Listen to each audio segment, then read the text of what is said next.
Sage Wanderer here, and welcome to my van down by the river. So, haven't made a video in a while. I've been making less this week, and a big part of it is because I'm having some health issues. So, I would like to share with you my experience and why my belief that they are poisoning our food supply is not really even based on other people's experiences, which there is a myriad of. There are tens of thousands of people around the world who are claiming that food supplies are being tainted. Some are offering personal experiences like my own, and others are offering data concerning the elements, the additives that they're putting in our foods. And you can see a lot of people like the Health Ranger who built his career on talking about this very thing. But I thought I would share with you a part of my story which you will not find more than likely in my autobiography. I will probably skip right past all of this unpleasantness. But so this may be the only place you get this portion of my story. And this is my lifelong health struggle since, well, for the last 20 years for sure. Now, having said that I've had some health issues, I was a kid who was diagnosed with a nervous stomach when I was little. And if you know about the childhood abuse that I suffered, if you've seen my first few episodes of my autobiography, then you'll know about the same time period, 6, 7, 8 years old. There was a lot going on in my life. You know, my mom and dad were fighting all the time, and my father was abusive to me and my mother. And that was greatly affecting my peace. And I would leave in the morning during the summertime and stay gone all day. And this was a battle with me and my parents, is that I would disappear as a little kid and not come home till the sun went down, because I was trying to avoid all of the drama. And so I got sick and I lost a lot of weight and I got extremely thin, and everyone was very worried about me and thought I was dying. And so Pentecostals never take, you don't go to the doctor if you're Pentecostal. It's just something you don't do. Nowadays they do. Back then it was seen as a total lack of faith to go to the doctor. But I was looking so bad that everyone, even in the church, was like, maybe you should send the kid to the doctor and see what's wrong with him. But I was diagnosed with a nervous stomach. And it kind of plagued me through my childhood and teen years. It's one little thing here, a little thing there. It's just sometimes I would just get sick. I would get ill. I had symptoms and I didn't really know the cause. But then for the most part, I was healthy as far as my diet went. Like, my stomach problems were more related to stress than anything I ate. And I could eat whatever I wanted. I could eat miles of junk food and piles of bad things for me, and I had weight issues because I could eat whatever I wanted, and it didn't bother me at all. My stomach issues were not related to diet until 20 years ago. And so as long as I kept my stress levels down, which I did once I got away from the abusive family, and I did not have stomach problems in my, from the age of 17 until about 30. So for 13 years there or so, I didn't have any stomach problems for more than 12 years, of any kind at all. I was fine. I could eat whatever I wanted, drink whatever I wanted, piles of tequila, Mexican food, jalapeno peppers, nothing bothered me. And then at about the age of 30, suddenly I got ill. Suddenly I was very, very sick. I can remember at one point I was trying to get to the car to go to the hospital, and I was standing in my flower bed in front of my house. And, at this point I had little, toddler age kids, preschool kids. And I was trying to make it to the car to go to the emergency room, and I'm throwing up in the flower bed in front of the house. And the old Marine grabs me. He was there. He grabs me and he catches me and tries to keep me from falling down. And I turn to him and I go, "Dad, am I dying?" And he goes, "Son, I don't know." That's how sick I was, that a lot of people thought I was dying when I was about 30 years old. And I went to the hospital. I checked myself in for a couple of days. I got scoped. I got spun upside down with barium in my, I mean, they did everything to try to find out what was wrong with me, and they couldn't find anything wrong with me, except I was having these pretty violent stomach episodes and symptoms. And so I was on a trip down to San Antonio, And when I went to San Antonio, I always loved going to the El Mercado, the market in San Antonio. And there was a Mexican restaurant there. I can almost remember the name of it. It's pretty famous. Everyone likes it. Has a Mexican bakery attached to the Mexican restaurant. And I would always get these awesome cheese enchiladas. I just loved them. And they were like cheese sauce on top of tortillas stuffed with cheese. You know? And so it was like a cheese fest. And I went down there, and I'd been down there, but it had been 2 or 3 years since before I started getting sick. And I went down there and I ate that, and it made me, so bad, so sick. It ruined my whole trip. It ruined everyone's trip. It was just awful. And I put 2 and 2 together, and I went, it's the cheese. And so I stopped eating cheese, and I started feeling better. But I would still get sick from time to time. And I was like, well, if it's cheese, maybe it's milk. So I cut out all dairy, snapped right out of it, lost a bunch of weight, got my health back, got really healthy again. I lost 100 pounds because part of that weirdness of that sickness is that the sicker I got, the fatter I got. And I could almost stop eating food and I would still gain weight. And it was the weirdest thing. It's like my digestive system was just not functioning properly. You'd think that would cause you to get thin, but in reality, it was causing me to put on weight. When I stopped the dairy and I changed my lifestyle, I decided to live, honestly, well, it's a bit, once again, God's always involved in my stories because God talks to me. See my video, I hear voices. But I remember being so ill, and I had figured out that it was the milk, but by then I was so sick I couldn't hardly get out of bed. And I remember sitting there thinking, that's it. I'm dying. I don't know what's killing me. The doctors don't know what's killing me, but I'm dying. And I was like, I'm just never going to eat again. So I didn't. I didn't eat for 10, 12 days. Not a bit. And honestly, I started to feel a little bit better, although I was getting weaker and weaker. But I started to feel better just drinking clear water and nothing else. And I think on some level God told me to do that. But then I heard that voice that I talk about in that other video. And God said, eat 1 cracker. 1 saltine cracker. So I did. And he said, just eat half of it and don't eat the other half for an hour. So I ate half a cracker. And even though I was famished at that point, I'm like, yeah, that was good. I'm going to eat some more. I withheld and I didn't eat the rest of the cracker for another hour. And it kind of went on like that, where God would tell me what to eat and when to eat it and how much. And I started eating small amounts, and I seemed to reprime my stomach. And that's what turned the tables for me. That, and realizing that it was the milk that was killing me. And I stopped drinking milk, stopped eating cheese, got my system reprimed, started working out and exercising, got back into martial arts. I lost 100 pounds, and I was in the best shape of my life by 2001. And so it had been, a couple, I guess, it took me about a year to lose all the weight. And anyhow, yeah, that was my first round with food allergies.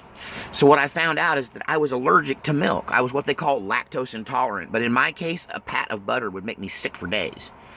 And I don't know whether, this is the Agenda 21, but I will tell you this, that there was a news story going on at the time that I got mysteriously ill, that I was following. Because there was a real spectacle. I saw dairy farmers take these old-fashioned giant, like 20-gallon milk containers, 25-gallon, milk, what they call milk jars, milk jugs, or steel. And they took them out on the courthouse steps of the state building in all 50 states where there are dairies.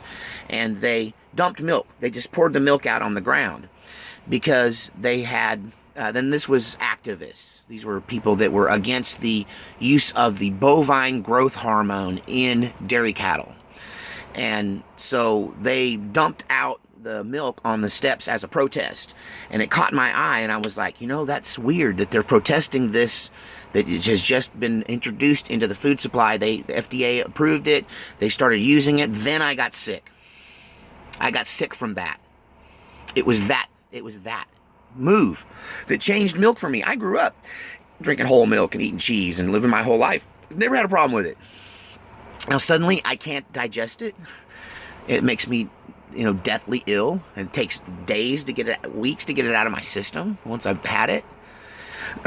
So it had to be something that they did to it. That's what I had decided then, and that was before I ever heard of Agenda 21. That's before I ever thought that there were people in the world that might actually poison other people in the food supply, that was just alien to me. And I didn't think anything more about it until I couldn't eat chicken. So I got all healthy, I got well, and then I started getting sick again. I started getting ill in almost the same, well, the symptoms were different. Instead of lactose intolerance kind of symptoms, I started having intense stomach pain. Like if I ate chicken, it just laid there and laughed at me and poked me in the stomach with knitting needles. It was intense, and it was bad. So, but I was already good at sleuthing, connecting. I ate something bad and now I'm sick. What did I eat? And so I began to immediately recognize the chicken pattern, and I stopped eating chicken that had any hormones, and I started buying chicken that was, well, I'll give them a plug. Pilgrim's Pride chicken advertises that they are hormone free. So they were one of the kinds of chicken that I could eat. Wherever KFC gets their chicken from, boy, I can't eat that. That was the first thing that I noticed, is that food from that place in particular started making me ill. And I could tell, like I had a chicken place I could eat at, they must have switched providers, because suddenly their chicken would make me sick. But across the so those hormone-free chickens, Sanderson Farms, Pilgrim's Pride, I think Tyson, I think it does okay with me. Maybe. I've had mixed results with Tyson, so I avoid them.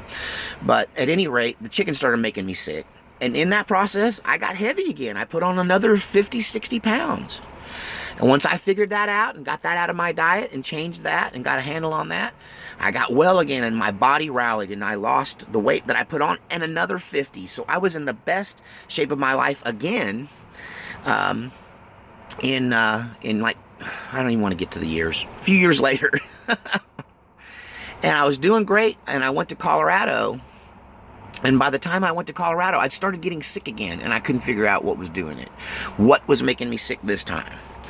And so I did the deduction, the sleuthing of it, and I come to realize that I had become gluten intolerant, and now I can't eat any of the bread. Bread never bothered me before. Almost like on this one day, suddenly bread starts bothering me. And my diet has become more and more restrictive. And once again, when I was in Colorado, I lost even more weight, and I got down to my ideal weight for the first time in my life, where I wasn't malnutritioned or starved from poverty. Because I've been thinner, but that's not a healthy thin. But that was my peak moment, really, at the age of 40, even though I had a blown out knee. I was probably, in Colorado, I was 46. So 46 years old, I had a blowed out knee, so I had a little limp, and sometimes I had to use a cane, and I still struggle. It's healing. I'm trusting for healing. But even though that was all there, I was ripped. I had washboard abs, and if you think I'm lying, I'll produce a picture if you want to look at me without my shirt on from back then. Now, I'm still a 46-year-old man, you know what I mean? But I had washboard abs, a six-pack. And I was at my perfect ideal weight when I lived in Colorado. But that's when I discovered I was gluten intolerant, and I stopped eating gluten. And the difference with gluten compared to the other allergies is that once I get it cleared out of my system, I can eat little bits of gluten here and there, a cookie there, a sandwich there, and I get away with it. But if I keep living that lifestyle, it starts to build up to toxicity levels, and then I get sick again. And once again, my glucose intolerance was a different... I've never been healthier than when I stopped eating hormone chicken. I stopped eating milk and bread, and I lived on lean meats, vegetables, and fruits, a lot of berries, that kind of thing, some nuts, and great health, superior health. So, am I just one of those people that's allergic to everything? Is it because I have Rh negative blood? Or is it, like many other people believe, a plot to attack and thin out our population, and that I'm kind of a canary in the coal mine because I was born with a nervous stomach? But maybe that's what's going on here, and that when they added the bovine growth hormone, it started making everyone lactose intolerant. Old people my age and older, do you remember people who couldn't drink milk? Everybody drank milk. You either liked it or you didn't, but it never made anyone sick that I knew of.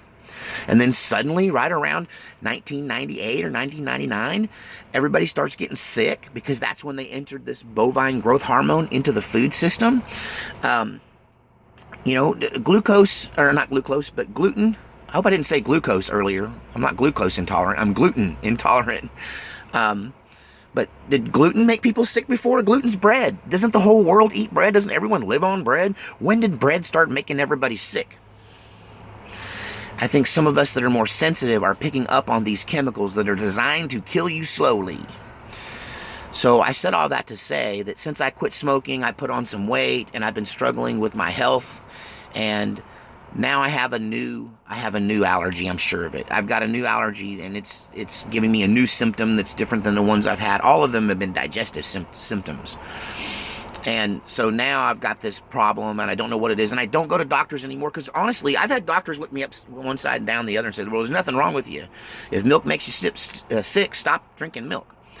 So I've got to follow that advice and figure out what it is now. What have they added to the food supply that is making me sick this time?